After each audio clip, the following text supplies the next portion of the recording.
Hello আসসালামু আলাইকুম, welcome back to my channel Munta's kitchen. আজকে আমি আপনাদেরকে তৈরি করে দেখাবো কোনো রকম বাটাবাটির ঝামেলা ছাড়াই কিভাবে মুচমুচে পেঁয়াজু তৈরি করা যায় সেই রেসিপিটাই। আশা করি আপনার কাছে ভালো লাগবে।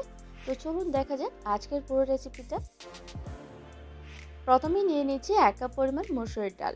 এখন ডালটা আমি পানি দিয়ে বেশ ভালোভাবে ধুয়ে পরিষ্কার করে নিচ্ছি। আর এখানে ডালটা কিন্তু ভিজিয়ে রাখার কোনো প্রয়োজন নেই।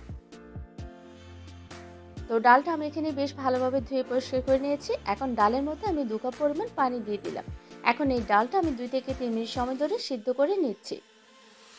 তো প্রায় 2 থেকে 3 মিনিট পর দেখতে পাচ্ছেন ডালটা কিন্তু এখানে সিদ্ধ হয়ে গিয়েছে। এই পর্যায়ে এটা আমি একটি স্ট্রেনারে নিয়ে নিচ্ছি। আর ডালগুলো স্ট্রেনারে নেওয়ার পর আমি পানি ঝরিয়ে নিয়েছি। এখন ডালটা পুরোপুরি ঠান্ডা হওয়া পর্যন্ত আমি অপেক্ষা করছি।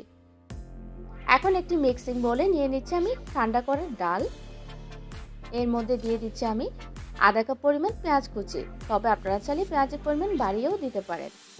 দিয়ে দিচ্ছি 2 টেবিল চামচ পরিমাণ কাঁচামরিচ কুচি, 2 টেবিল চামচ পরিমাণ ধনেপাতা কুচি, দিয়ে দিচ্ছি স্বাদ মতো লবণ, আধা চামচ দিয়ে দিচ্ছি হলুদ গুঁড়া, আধা চামচ দিয়ে দিচ্ছি লাল মরিচের গুঁড়া, আধা চামচ দিয়ে দিলাম ধনিয়া গুঁড়া।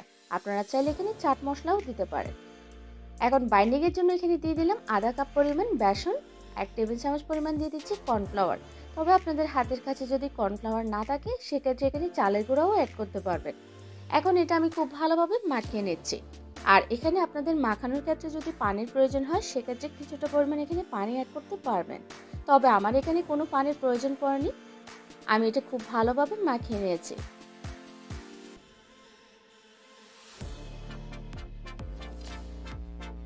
এখন এখান থেকে আমি ছোট ছোট শেপ করে পেঁয়াজু শেপে গরম তেলের মধ্যে দিয়ে দিচ্ছি। আর তেলটা অবশ্যই গরম করে নেবেন এই পর্যায়ে। আর এই পেঁয়াজও একটু সময় নিয়ে ভাজতে হবে, তা না হলে এটা কিন্তু উপর থেকে লাল হয়ে যাবে, ভেতরে কিন্তু ক্রিস্পিনেস থাকবে না।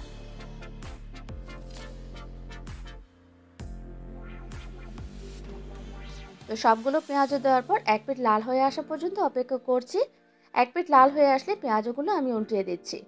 আর এখানে এটা আমি 6 থেকে 7 মিনিট ধরে এই পেঁয়াজগুলো ভেজে নেব।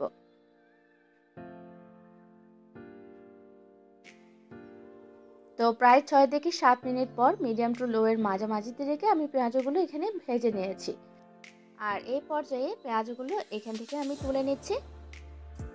তো এই তো হয়ে গেল কোনো রকম বাটাবাটির ঝামেলা ছাড়াই খুব মুচমুচে পেঁয়াজু। আর এই পেঁয়াজু এতটা ক্রিস্পি হয়ে থাকে, আপনারা কিন্তু বাসায় এটা প্রতিদিন তৈরি করতে পারবেন ইফতারিতে। আশা করি আপনার কাছে ভালো লাগবে। আর আমার এরকম নিত্যদিনের ভিডিওগুলো পেতে আপনারা অবশ্যই আমার চ্যানেলটি সাবস্ক্রাইব করে রাখবেন। আর ভিডিওটি ভালো লাগলে অবশ্যই লাইক দিবেন এবং ফ্রেন্ডস এন্ড ফ্যামিলির সাথে শেয়ার করবেন। সবাই ভালো থাকবেন, আমার জন্য দোয়া করবেন। আল্লাহ হাফেজ।